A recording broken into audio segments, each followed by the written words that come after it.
చేతిలో సామాజిక అస్త్రం నెంబర్ వన్ నెంబర్ వన్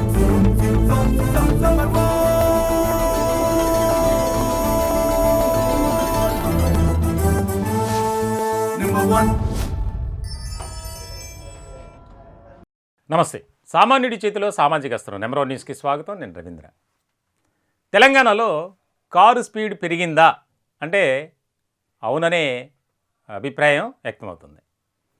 ముఖ్యంగా బీఆర్ఎస్ ఏ రకమైనటువంటి పరిస్థితుల్లోకి వెళ్ళింది, ఎన్నికల ఫలితాల తర్వాత ఎక్కడా కూడా కేడర్లో ఒక రకమైనటువంటి ఉత్సాహం కానీ ఏమీ లేదు. దానికి ముఖ్యమైనటువంటి కారణం ఏంటంటే ఘోరంగా ఓటమి చెందటమే. 10 ఏళ్ల పాటు రాష్ట్రాన్ని పరిపాలించినటువంటి గులాబీ పార్టీలో ఏ రకమైనటువంటి పరిస్థితులు ఉన్నాయి అనేది మనం గమనించాం. ఇప్పటికీ కూడా అనేక రకాలుగా ఆరోపణలు, విమర్శలు వినిపిస్తూనే ఉన్నాయి, ఎదుర్కొంటున్నారు. కొన్ని కేసుల్లో అయితే విచారణ కొనసాగుతూనే ఉంది.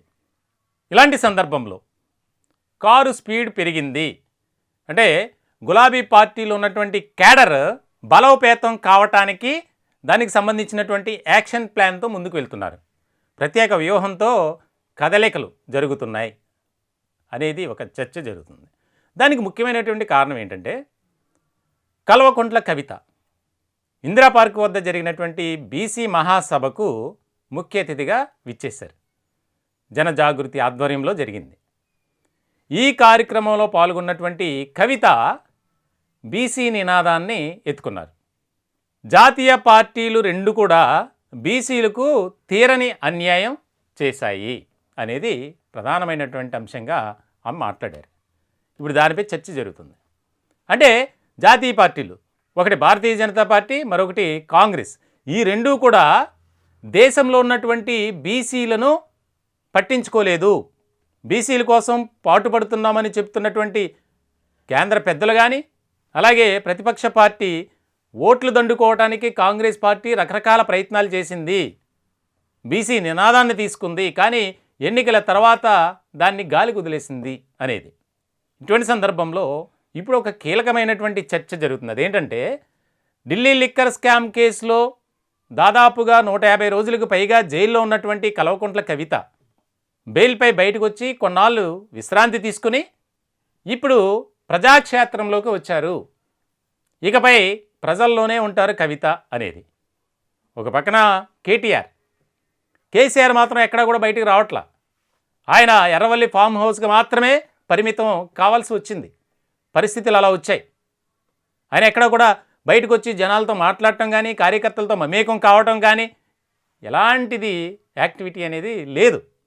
ఇటువంటి సందర్భంలో కేసీఆర్పై ముప్పేట దాడి, కాళేశ్వరం ప్రాజెక్టుకి సంబంధించి విచారణ, తెలంగాణ స్టేట్ పబ్లిక్ సర్వీస్ కమిషన్కి సంబంధించి విచారణ, అలాగే ఆ 10 ఏళ్ల పాటు అధికారంలో ఉన్నటువంటి బీఆర్ఎస్ పార్టీ ఇన్ని అక్రమాలు చేసింది, ఇంత అవినీతికి పాల్పడింది అని కాంగ్రెస్ ఆరోపిస్తుంది.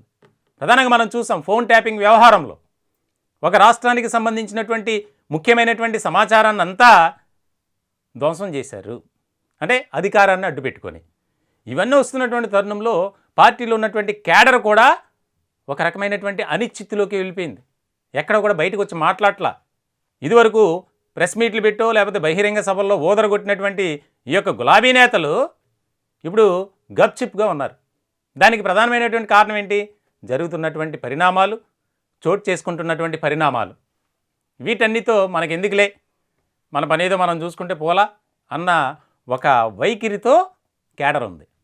ఇటువంటి సందర్భంలో మరి సొంత పార్టీని బతికించుకోవాలి, ఒక ట్రాక్ పైకి తీసుకురావాలి. ఇటు కేసీఆర్ రావట్లా, హరీష్ రావు అంతంత మాత్రమే. ఇప్పుడు ఈ బాధ్యతను కవిత భుజాన వేసుకున్నారు. ఇకపై ప్రజాక్షేత్రంలో ఉంటారు. తండ్రి అడుగుజాడల్లో పయనించడానికి, ఆయన చెప్పినట్లు వినడానికి కవిత ముందుకు వెళ్తారు. కేటీఆర్ ఎప్పుడు విదేశాలకు వెళ్తారో తెలియనటువంటి పరిస్థితి.